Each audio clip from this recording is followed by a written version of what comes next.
अगर मैं अभी बोल दूं राहुल गांधी अच्छा है तो कांग्रेस का चमचा, अगर मैं अभी बोल दूं केजरीवाल बिजली दे रहा है तो उसका दल्ला। स्टेडियम का नामकरण हो रहा है मौजूदा प्रधानमंत्री के नाम पे और उनका अनावरण कर रहे हैं मौजूदा राष्ट्रपति। क्या रजत शर्मा ने कभी ये नहीं सोचा कि एक बार बाबा रामदेव से पूछे? ये वही बाबा रामदेव है जिन्होंने कहा था कि 30 रुपए में पेट्रोल मिलना चाहिए।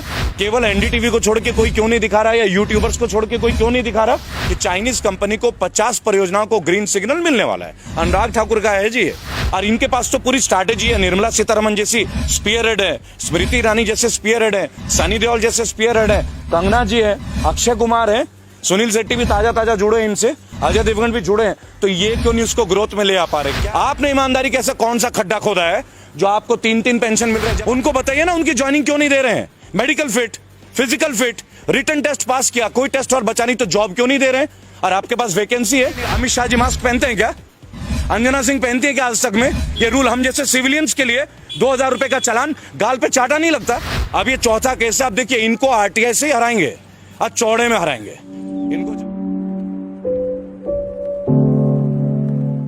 देखिए, दो चीजें आपको समझना होगा कि जब 2014 में इनकी सरकार आई थी, 2014 में, तो इनकी सरकार बहुत सारी चीजों को रिमूव करने के लिए आई थी। आखिर 70 साल के एक रेजिम को, जिसे कांग्रेस के रेजिम, ये बीजेपी वाले ही बोलते हैं, मैं और आपका कहना नहीं है। और मैंने तो कभी वोट दिया नहीं था, मैंने पहली बार वोट ही 2014 में दिया। ये ऑफिशियल है, आप मेरे फेसबुक के पेज पे भी देख सकते हैं, ये ऑफिशियल चीज़ है। तो मैं एक बात आपसे कहना चाहूँगा कि हमने उनको वोट क्यों दिया था? हमने उनको इलेक्ट नहीं किया था। एक्चुअली उनका इलेक्शन हमारे सिलेक्शन के द्वारा हुआ था। मन से वोट दिया था, हृदय से वोट दिया था, दिल से वोट दिया था। आप इस बात को समझेंगे। लेकिन हुआ क्या? उन्होंने बोला कि एक परिवार के नाते 50,000 परियोजनाएं चल रही हैं गांधी परिवार के नाम से, 50,000 projects in the name of Gandhi family या कांग्रेस फैमिली, आप कुछ भी बोल लें। आज के डेट में गांधी फैमिली यानी कांग्रेस का परिवार, ये उनका कहना था। लेकिन आज क्या है? आज सरदार वल्लभ भाई पटेल का जो स्टेडियम है मोंटेरा का, जिसमें कई अंतर्राष्ट्रीय टेस्ट मैच, वनडे इंटरनेशनल और एक T20 भी खेला जा चुका है, आप उसको आज फिर से नवीनीकरण कर चुके हैं। और नवीनीकरण करने के बाद आपने एक बात ऑब्जर्व किया कि आपने एक कॉम्प्लेक्स का नाम कर दिया सरदार वल्लभ भाई पटेल, उसी के अंदर का एक कॉम्प्लेक्स का, लेकिन स्टेडियम का नाम कर दिया नरेंद्र मोदी स्टेडियम। राइट? आज देश के एक मौजूदा प्रधानमंत्री, और उससे भी ताज्जुब की बात यह है कि उनका उद्घाटन करते हैं देश के मौजूदा राष्ट्रपति। ये डबल सरप्राइज पैकेज है, क्योंकि एक राष्ट्रपति जो हैं वो प्रथम नागरिक है हमारे राष्ट्र के।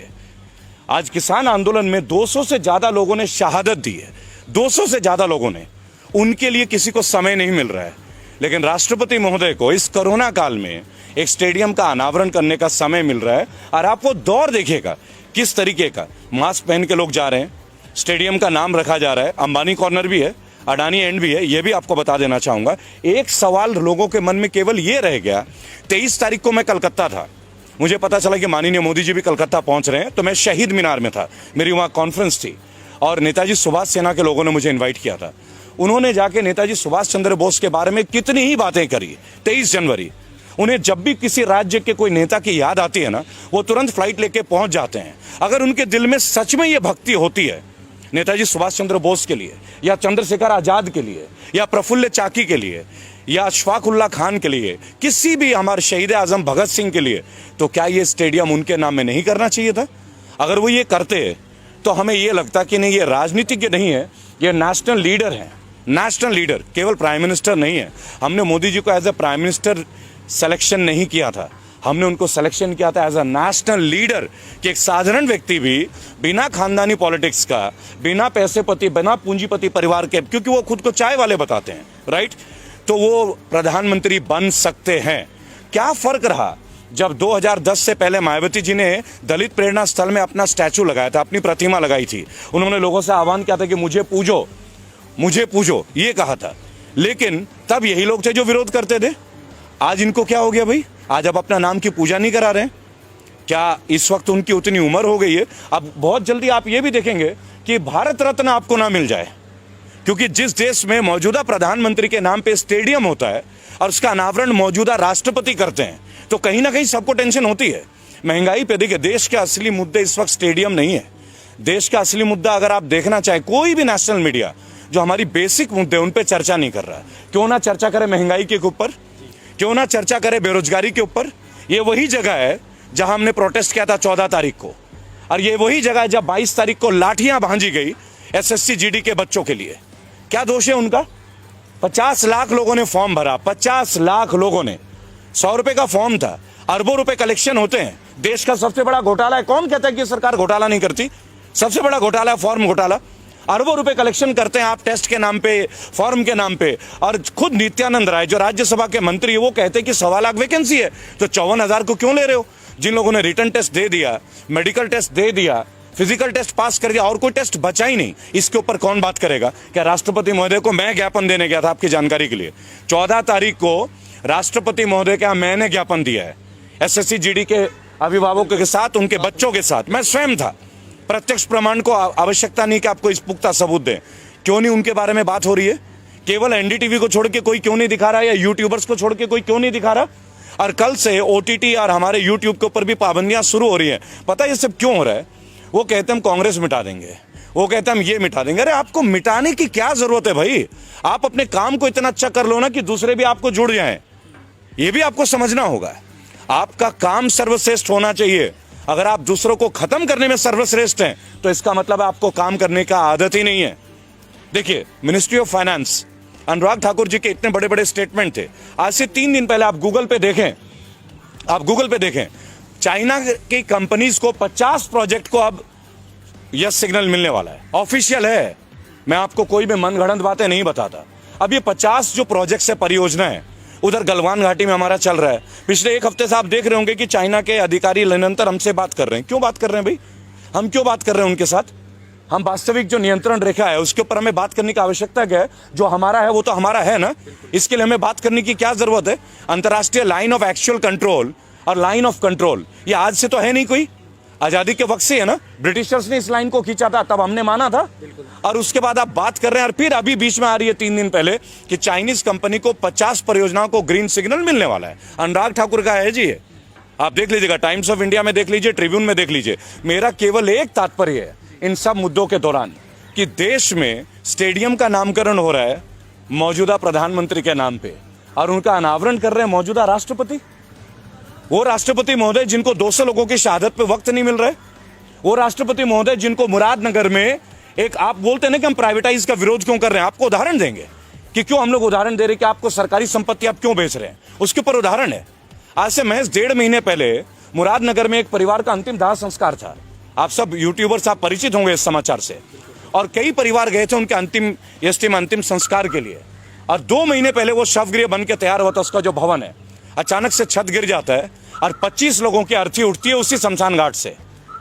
2 महीने पहले कंस्ट्रक्शन, A क्लास कॉन्ट्रैक्टर और 25 लोगों का जान खोना, और क्या मिलना? 2 लाख रुपए का मुआवजा। 2 लाख।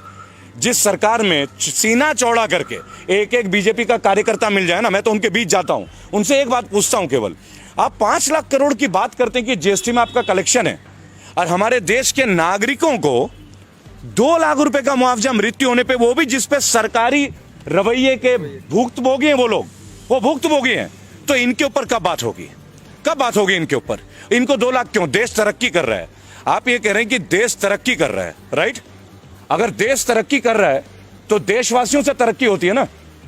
देश का तरक्की क्या होता है? भारत की तरक्की क्या है? भारतीयों की तरक्की होती है, भारत की तरक्की। देखिए, मैं एक बात आपको बताना चाहूंगा कि ट्विटर का पर्पस क्या है? जेन्युइन इंफॉर्मेशन को लोगों तक पहुंचाना, अपनी फीलिंग्स को लोगों तक पहुंचाना। नेशनल मीडिया, जिसको अब हम लोग धीरे धीरे गोदी मीडिया के तौर पे जानने लगे हैं, कौन है ये नेशनल मीडिया? ये सारे सैटेलाइट चैनल। आप देखिए, रजत शर्मा जनता की अदालत करते थे। क्या रजत शर्मा ने कभी ये नहीं सोचा कि एक बार बाबा रामदेव से पूछें? ये वही बाबा रामदेव है जिन्होंने कहा था कि 30 रुपए में पेट्रोल मिलना चाहिए। ये वही बाबा रामदेव है जिन्होंने बोला था काला धन वापस आना चाहिए। देखिए, हम मोदी जी के हर चीज के खिलाफ नहीं है, कभी भी नहीं है, और व्यक्तिगत तौर पे तो उनके खिलाफ कभी भी नहीं। हम आज भी मोदी जी बोलते हैं, पूज्य नहीं बोलते, माननीय प्रधानमंत्री है। लेकिन अगर आपकी पॉलिसीज हमें तोड़ती हैं, अगर आपकी पॉलिसीज से लोगों का बेरोजगार का स्केल आउट डाउन हो रहा है, तो क्वेश्चंस तो उठेंगे, सवाल तो उठेंगे। और अगर आप में क्षमता है, आपके मंत्री में क्षमता है, तो आप उन सवालों का हमें जवाब दे दें। आप हमें जवाब दे दिए, हम संतुष्ट हो जाएंगे। आप हमारे सवालों का जवाब नहीं दे रहे, आप आरटीआई का जवाब नहीं दे रहे। जो आरटीआई, देखिए सबसे बड़ी बात क्या है, हमारे पास एक पावर था, राइट टू इंफॉर्मेशन। मैं खुद एक आरटीआई एक्टिविस्ट हूं। आज आरटीआई के जवाब मुड़ के नहीं आते, मुड़ के नहीं आते। क्यों नहीं आते भाई? ये किस तरह का गवर्नेंस है जहां आरटीआई के जवाब हमें नहीं मिलते? आप कैसे जानेंगे कि एसएससी जीडी, ये जो 1.25 लाख लोग हैं, physically fit, medically fit, written test pass, और कोई एग्जाम नहीं है। 3 इयर्स पहले इनका टेस्ट हुआ 2018 में। इसी तरह लोको पायलट के बच्चे इंतजार कर रहे हैं, 10,000 से ज्यादा बच्चे। यूपी पुलिस की भर्तियों के लिए निको पार्क लखनऊ, जहां मैं अब जाने वाला हूं, वहां लाठियां मिल रही है। आप देखिए, किसी भी पार्टी में यह हो सकता है क्या कि अगर आपने कोई ज्वलंत मुद्दे को उठा दिया तो आप लाठियां भांजोगे? आपको तो उनके सामने आके उन्हें जवाब देने की जरूरत है। सेटिस्फाई कीजिए, यूथ को सेटिस्फाई कीजिए। आप एक बात बताइए, यूथ क्रिमिनल कैसे बनते हैं? आज की डेट में भारत में सबसे ज्यादा पढ़े लिखे लोग जो हैं वो बेरोजगार है, और वो केवल इस भाजपा शासन की देन नहीं है, ऑब्वियसली कांग्रेस की भी देन बहुत बड़ी रही है। लेकिन what about the change? What about the change? इसीलिए तो हम इनको लेके आए थे ना। और कितने साल, और कितने साल भाई? 7 साल होने को आए ना। 1 साल में आपको एक वैकेंसी तो देनी पड़ेगी ना, कोई एक सेक्शन में। और ये तो तब है जब उसी ब्रांच में सीट वेकेंट है, पैरामिलिट्री फोर्सेस की पोस्ट वेकेंट है। ये खुद पैरामिलिट्री वाले बोल रहे हैं, यानी देश की सुरक्षा खतरे में, और बच्चे सिलेक्टेड है, फिर भी आप उनको जॉब नहीं दे रहे हो। आपको समझना होगा। देखिए, मैं क्लियर आपको बताऊंगा कौन नहीं है रेबल। अब कौन नहीं है? हर एक यूट्यूबर बागी है। क्यों बागी है? क्योंकि वो ग्राउंड जीरो लेवल पे सच्चाई को प्रदर्शित कर रहा है, चाहे आप हो चाहे जितने भी और चैनल्स हैं। और एक रिस्क है। और क्या कमा लेते हैं? क्या पैसे कमाते हैं क्या वो लोग? उन्हें भी लगता है कि हम अपने हिस्से की जिम्मेदारी राष्ट्र के प्रति निभाएं। क्या आपको लगता है कि जितने भी बैचलर ऑफ जर्नलिज्म करके बच्चे बैठे हैं, क्या उनको जॉब मिल रही है? क्या आप जाके देखिए, आज तक में कितनी रिक्रूटमेंट है, इंडिया टीवी में कितनी रिक्रूटमेंट है, एबीपी न्यूज में कितनी रिक्रूटमेंट है। वही रूबिका लियाकत, वही रजत शर्मा सालों से। क्या नेपोटिज्म नहीं है ये सब? वही अर्चना सिंह, क्या ये नेपोटिज्म नहीं है? यानी जो लड़के गोल्ड मेडलिस्ट करके पास होते हैं जर्नलिज्म करके, उन्हें क्यों नहीं मिलती नेशनल मीडिया? मैं भी उनमें से एक हूं। I myself, I won the best result in year 2000 और the best one in my university, CCS university Meerut. मिल गया क्या मुझे? क्यों नहीं मिलता? उसके लिए आप क्या बोलेंगे कि आपने अच्छी मेहनत नहीं की? लेकिन हमें अपने हिस्से का वो जॉब नहीं चाहिए, लेकिन हमें अपने हिस्से का सम्मान तो चाहिए ना। और जो युवक आज डिपेंडेंट है, जिनका परिवार उन पर डिपेंडेंट है, देखिए लोग एमबीए कर रहे हैं, बीटेक कर रहे हैं, लोग पैसे ले रहे हैं, कर्ज ले रहे हैं, माँ बाप जमीनें बेच रहे, कोई जेवर बेच रहा है, बेटियों की शादियां रुक रही है कि पहले पढ़ ले, ये भाई नौकरी में लग जाएगा तो लोन लेके इनकी शादी ब्याह। ये भी एक ट्रेंड है भारत की, ये वास्तविकता। ये नहीं कि आज मोदी काल में हो गया, पहले से भी थी। लेकिन ये सबसे निम्न वर्ग का एक रिजल्ट है कि आप लगा लीजिए, हम पहले देश बन गए जिसने तमाम सरकारी एसेट बेचने शुरू कर दिए, और वो भी वो सरकारी एसेट जो प्रॉफिटेबल है। मसलन ओएनजीसी, वे आर इन प्रॉफिट, एलआईसी, वे आर इन प्रॉफिट, बराबर। अब ये रेलवेज को बता रहे हैं प्राइवेट और रेलवेज घाटे में। तो मुझे एक बात बता दीजिए, लालू प्रसाद यादव एक करप्टेड नेता, ये इनका कहना, और जेल में होंगे, भाई सजा मिली है, लेकिन 2005 में वो रेलवे मंत्री थे, रेल मंत्री, और 20,000 करोड़ का मुनाफा था 1 साल के अंदर। तो क्या पॉलिसी थी वो? और इनके पास तो पूरी स्ट्रैटेजी है। निर्मला सीतारमण जैसी स्पीयर हेड है, स्मृति ईरानी जैसे स्पीयर हेड है, सनी देओल जैसे स्पीयर हेड है, कंगना जी है, अक्षय कुमार है, सुनील शेट्टी भी ताजा जुड़े हैं इनसे, अजय देवगन भी जुड़े हैं। तो ये क्यों नहीं उसको ग्रोथ में ले आ पा रहे? क्या आप एक बात बताएं, क्या अपने चीजों को प्राइवेट करके हम मजबूत होते हैं क्या? वो कहते हैं सरकारी लोग काम नहीं करते, तो ये तरीका है। आप विभाग ही खत्म कर दोगे तो एक काम करो, मंत्री भी प्राइवेट कर लेते हैं। आप भी तो सरकार का रिप्रेजेंटेशन कर रहे हो ना, क्यों लेते हो पेंशन? पिछले 6 साल में 3 बार माननीयों की तनख्वाह बढ़ी है। मैंने अभी यशपाल आर्या, जो कि उत्तराखंड के कद्दावर नेता हैं बीजेपी के, मैंने उनसे एक बात पूछा कि भाई साहब, आपके ड्यूटी में जो आईपीएस है ये बेईमान है क्या? ये पुलिस वाला हरामखोर है क्या जो इसको पेंशन नहीं मिलती?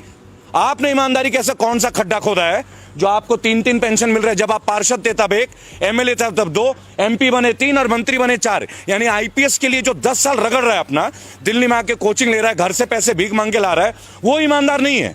और आप जो व्हाइट कुर्ता पजामा पहनते हो, आप ईमानदारी का ठंगा लेके, और आपके घर का हर आदमी बीएमडब्ल्यू और फॉर्च्यूनर के नीचे घूमता नहीं है। आप बता दीजिए, मोदी जी के काल में सैलरी बढ़ी नहीं है क्या? क्यों बढ़ी हुई सैलरी? अगर आप ईमानदारी का परिचय देते, घटाइए ना, एनपीएस उन पे भी लागू कीजिए, पेंशन बंद कर दीजिए। हम आपके साथ खिलाफ नहीं है, सख्त आपकी विचारधारा को समर्थन करेंगे, लेकिन एक कंडीशन है। 5 सवाल है। देखिए, आप लोग इतने सवाल पूछते हैं ना, 5 क्वेश्चन पे हमारे साथ आके डिबेट पे आ जाइए, ओनली 5 क्वेश्चन। पहली बात, एम्प्लॉयमेंट के ऊपर बात करते हैं। फर्स्ट, एम्प्लॉयमेंट के ऊपर बात कर लेते हैं, केवल एम्प्लॉयमेंट पे आपने लास्ट 6.5 ईयर्स में जो आपके केंद्र शासित प्रदेश हैं, 15 साल रहे आप मध्य प्रदेश में, छत्तीसगढ़ रहे 10 साल से ऊपर, बराबर। स्टैट्स के साथ बात करूंगा, जुबानी बात नहीं करूंगा, पूरा स्टैट्स है। आरटीआई एक्टिविस्ट हूं, 27 बार की जेल की यात्रा है सर, और भक्त रहा हूं मोदी जी का, कड़ा भक्त। कई लोगों से लड़ाई लड़ी है, अब इसलिए हिम्मत मिली कि उनके सामने भी लड़ने की। आज जो बच्चे बैठे हैं 1.25 लाख और आए हुए हैं गुरुद्वारे में, उनको फेस कीजिए ना, उनको बताइए ना उनकी ज्वाइनिंग क्यों नहीं दे रहे हैं। Medical fit, physical fit, written test pass किया, कोई टेस्ट और बचा नहीं तो जॉब क्यों नहीं दे रहे? और आपके पास वैकेंसी है, क्यों नहीं दे रहे भाई उनको जॉब? बताइए। रेलवे के बच्चे बैठे हैं, लोको पायलट के 10,700, यूपी पुलिस के वर्दी का 2018 से इंतजार, 2015 के एसएससी के बच्चे, 2012 के बच्चे, कितने दिन आत्महत्या? आप लास्ट 3 महीने में 200 बच्चों ने आत्महत्या किया है। उनके माँ बाप को दुख नहीं होता क्या? लोअर मिडिल क्लास फैमिली, कई ओवर एज हो गए, दोबारा गवर्नमेंट जॉब दे नहीं सकते हैं, सेलेक्टिविटी है। They have been selected, but they haven't got their jobs, and they won't get their jobs in this government. ये लड़ाई उनके लिए है, ये लड़ाई उनके लिए। और अगर प्रदर्शन करने से आप लाठियां भांजोगे, तो प्रदर्शन तो आपने भी किया था 2014 में। कि आप एक बात देखिएगा, पिछले 5 महीने में फास्टैग आ जाता है। आप कहते हैं घर पे रहो, सुरक्षित रहो, दूरी बना के रखो, तो कोरोना काल में घर से बाहर तो जा ही नहीं रहे थे। फास्टैग की अचानक क्या जरूरत पड़ गई? 500 रुपए में था फास्टैग, और 50% पैसा उसका गवर्नमेंट के पास था। उसके बाद हाई सिक्योरिटी नंबर प्लेट 1500 से 2000 रुपए में। क्यों भाई? हमारे पीछे आतंकवादी लग रहे हैं, हमारी गाड़ी के पीछे आतंकवादी लग रहा है, सिविलियंस के पीछे। यहां भी गवर्नमेंट को पैसे चाहिए। और यहां जहां दिल्ली में आप खड़े, मास्क नहीं पहनता, मैं ओपनली आपको बोलूंगा, नहीं पहनता। और लगभग 3 करोड़ से ज्यादा लोगों से मिला हूं, वर्क कर रहा हूं कोरोना के ऊपर भी, एक से एक वर्ल्ड के फेमस डॉक्टर्स के साथ बराबर। अगर है कोरोना तो बंगाल में रैली क्यों हो रही है? अगर था कोरोना तो बिहार में रैली क्यों हो रही है? और अगर अब भी कोरोना है तो तमिलनाडु में क्यों हो रहा है? तब इनके नहीं। अमित शाह जी मास्क पहनते हैं क्या? अंजना सिंह पहनती है क्या आज तक में? ये रूल हम जैसे सिविलियंस के लिए 2000 रुपए का चालान गाल पे चाटा नहीं लगता? क्या दे दिया हम लोगों को? ब्यूटी पार्लर वाले घर बैठे रहे, टैक्सी वाले घर बैठे रहे, कोचिंग इंस्टीट्यूट वाले घर बैठे रहे, जिम चलाने वाले घर बैठे रहे, एक का भी किराया रुका गया, लोग बर्बाद हो गए। उनके लिए बैकअप पैकेज रहा, इन्होंने बोला मुद्रा लोन दे दिया। चलिए, आप पत्रकार हैं, 100 युवक ले लीजिए जो पोस्ट ग्रेजुएट हो, मैं तो गोल्ड मेडलिस्ट हूं, 100 गोल्ड मेडलिस्ट लेके आता हूं। बताइए कौन से बैंक में चलूं? आपको एक को मुद्रा लोन नहीं मिलता। कारण बैंक वालों को कोलैटरल चाहिए। Collateral, what is collateral? कि लोन तब देंगे जब आपके पास बैकअप रहेगा। जबकि गवर्नमेंट ये कहती है ये उन यूथ के लिए ये परियोजना है जिनके पास कुछ नहीं, अच्छी विचारधारा, हम एक प्रोजेक्ट उनको देंगे। Where is that project? कहां है वो प्रोजेक्ट? इस बात का विवाद है। तो हमारा विवाद नहीं है, हमारा फाइट आपके साथ, बैड गवर्नेंस के साथ। और हम लोग बजाते सबकी हैं, हम लोग कांग्रेस को भी बख्शते नहीं है। मैं आपको बता दूं, अगर राहुल गांधी में ही दम होता, उनमें ही क्वालिटी होती, तो हमें इनको थोड़ी झेलना पड़ता, अच्छे दिन का जुमला थोड़ी सहना होता। उन्होंने भी वही किया, इन्होंने भी यही किया। और आज अगर कुछ कोई अच्छा कर रहा है, अगर मैं अभी बोल दूं राहुल गांधी अच्छा है तो कांग्रेस का चमचा, अगर मैं अभी बोल दूं केजरीवाल बिजली दे रहा है तो उसका दल्ला, यही तो इनके पास रह गया। केवल आईटी की वॉर है हम लोगों के साथ, आईटी। और अब जो आपने बोला ना सोशल मीडिया, क्या हो जाएगा सोशल मीडिया में? रोक दोगे तो क्या होगा? बोलना बंद कर देंगे। अरे जिस रोड पे खड़े होंगे ना, वहां हजारों लोग खड़े होंगे। जुबान भी बंद कर दोगे क्या? जुबान बंद कर दोगे? अनुराग ठाकुर नहीं बोलते हैं गोली मारो, मार दो गोली भाई, गद्दारी तो दिखा दो। अरे गद्दार को तो जीने का हक ही नहीं है। आपके लोगों में अनुराग ठाकुर कौन से गाड़ी में घूमते हैं जी? और परिवारवाद की चर्चा। राजनाथ सिंह का बेटा कौन है? मैं गौतम बुद्ध नगर में रहता हूं, राम राज्य में, जहां बोलना मना है, आपकी जानकारी के लिए मैं वहीं से बजाता हूं। कौन है पंकज सिंह? राजनाथ सिंह का बेटा। वहां के एमएलए कौन थी? विमला बाथम। कहां की थी? बेस्ट एमएलए थी। उनको हटा के राजनाथ सिंह के बेटे को टिकट दे दिया जाता है। परिवारवाद नहीं है? तब मुलायम सिंह याद आता है आपको, तब लालू याद आता है। Rules has to be made not biased for all, one for all for one. अब देखिए 12 करोड़ लोग हमारे फाउंडेशन से जुड़े हैं। इस साल के अंत तक 25 करोड़ का टारगेट है, और 2022 यूपी और 2024 पूरे देश में। लेकिन कोई पार्टी को सपोर्ट नहीं करेंगे। ओपनली हमने एक बात बोला है, जो भी कैंडिडेट क्राइम फ्री हो, जिनके ऊपर मुकदमा नहीं हो, औरतों के प्रति गंभीर केस ना हो, जिन्होंने छात्र में नेता कभी भी कोई काम किया हो, या जो अनएजुकेटेड हो, अपनी गली मोहल्ले का, उन सब लोगों को हम फाइट के लिए तैयार हैं। रेबल फाउंडेशन उनके लिए तैयार है। 97 केसेस लड़ रहा हूं, विनिंग रेट 100% है। आज तक हारे नहीं है जिस केस को उठाया है लीगली। अब ये चौथा केस है। अब देखिए इनको आरटीआई से ही हराएंगे, आज चौड़े में हराएंगे। इनको जवाब तो देना पड़ेगा। जय हिंद, जय भारत।